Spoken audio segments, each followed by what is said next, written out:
No matter how hard you beg, the Switch is never going to drop in price. WoW is getting a hardcore mode, and Tears of the Kingdom is only second place. Let's get into hot news, everybody. I'm your Brett host. We're going to be going over the hottest gaming news that I can find on the internet this Tuesday, May 16, 2023, while you enjoy your breakfast. And we're going to start off today discussing some of the points that Nintendo's had surrounding the Switch, especially as it's celebrating 6 years post-launch. A lot of people have been wondering, especially with the decline in sales, where Nintendo's saying that they're not even going to be able to hit the 15 million units that they're speculating for this year.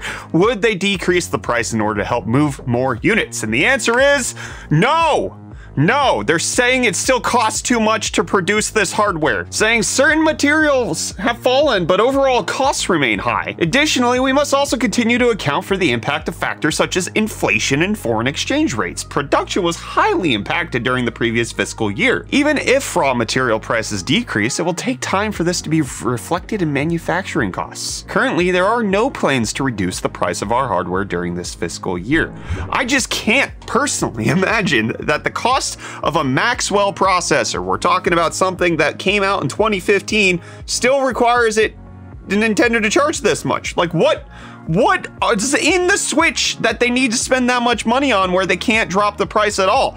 I mean, Nintendo's used to not dropping prices on their games or otherwise, so I'm not necessarily shocked, but I'm just confused. But Nintendo doesn't want you to be confused about the upcoming new console that they're going to be debuting. Allegedly, sometime in early 2024 is when we're expecting to get an update to the Switch, potentially a Switch 2, but Nintendo saying that it might be something else, you never know. However, they want you to know that they are not going to announce it as far ahead of time as the original Nintendo Switch was announced. Part of that was because they needed to let people know that Nintendo would be continuing to focus on the dedicated video game platform business, which is code for the Wii U sucked, nobody was buying it, and people needed to know that we weren't going to die as a company, and we had plans to change things up.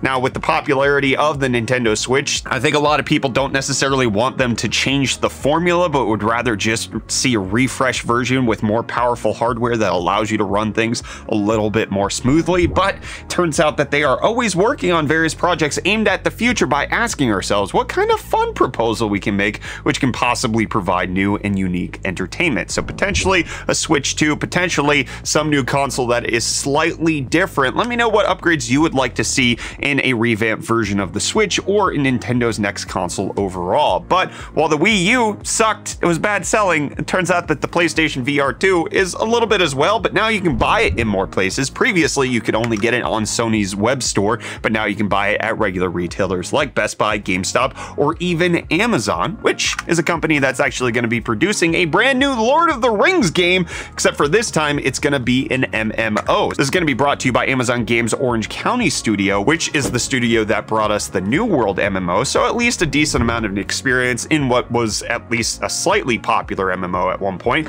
Kyler, how many people play New World still? 4? Did you play it though? Yeah. Did you like it? I liked it. Would you like a Lord of the Rings New World?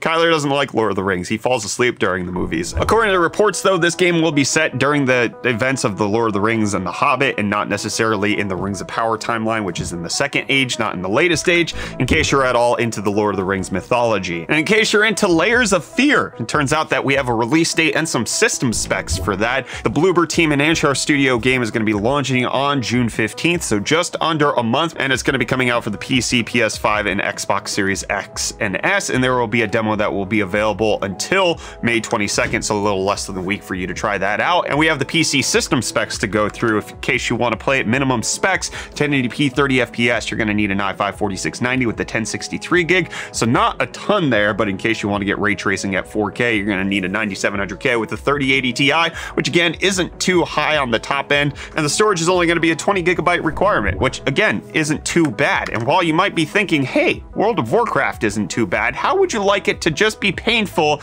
and have a permadeath mode? Because that's exactly what's happening with WoW announcing that there will be an official WoW Classic Hardcore mode, which is based on some popular mods that were available in the community. So it's going to have the permadeath style that people were accustomed to in the mods, but there are going to be some official tweaks by Blizzard in order to make it work on the WoW Classic server. Let me know, does this get you excited? Blizzard says that they've been energized by the community's enthusiasm for hardcore, and so they want to actually bring that out to you. Do you want this? Are you going to touch it? Let me know down below in the comments. But what CD Projekt Red, the developers behind The Witcher, don't want to touch is the details behind Project Sirius, which is supposed to be a spin-off of the Witcher universe and be a brand new game. They actually ended up bringing this game in-house after the third-party studio was not developing it according to what they wanted, and now it's been announced that there are also some layoffs that are coming to the developer, the Molasses Flood, with regards to Project Sirius. So not CD Projekt Red really announcing this or the developer, but rather employees talking about this on Twitter to let people know that there are layoffs that are happening,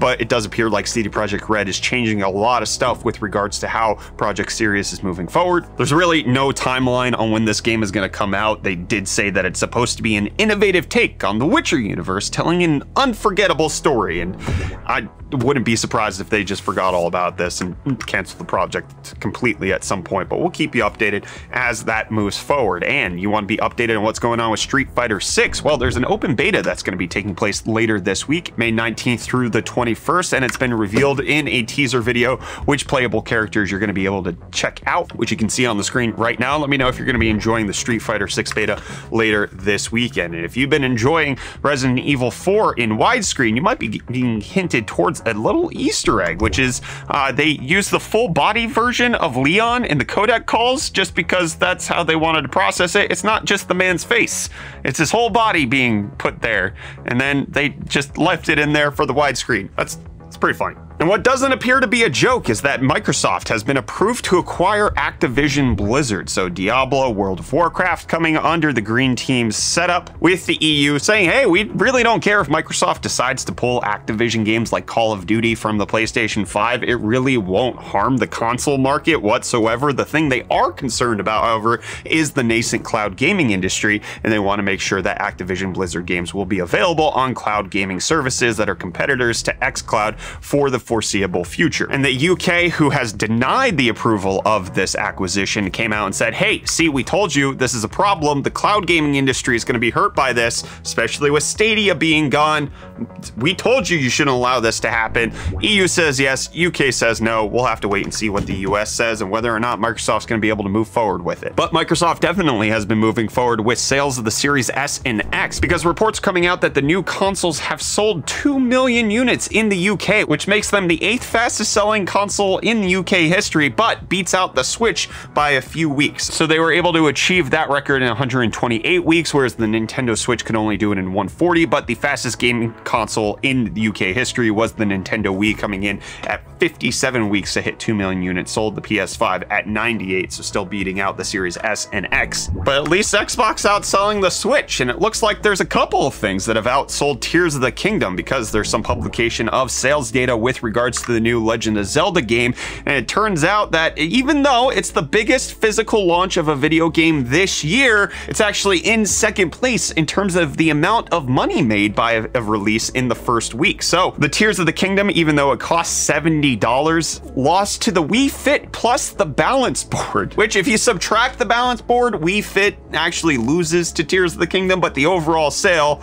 bundled together means that Tears of the Kingdom comes in second place. But then when you look at total units sold in the first week, it actually ends up in fourth place to the Wii Fit and Pokemon Scarlet and Violet and Pokemon Sun and Moon, which are combined releases, so those numbers are counted together. But it does look like The Legend of Zelda Tears of the Kingdom doesn't look like it's the best performing game that's ever been launched by Nintendo. However, it is the biggest week one physical sale of a Legend of Zelda game ever in UK history, beating out the Breath of the Wild, which even launched for 2 different consoles. But even with that large first week launch, it's still in 8th place compared to all-time game sales in the UK, with Breath of the Wild being at number 1. Obviously, it has a little bit of time to catch up, especially with its good start at the first week. Let me know if you've been enjoying Tears of the Kingdom down below in the comments. Kyler, are you liking it? I can't hear you. I'm gaming. Have you been liking Tears of the Kingdom? I'm not working. I'm currently playing video games. I'm playing this game called Zelda.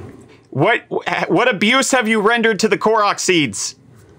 I put them in the sky, in the fire, in the water. We'll see you back here tomorrow for more hot news, friends.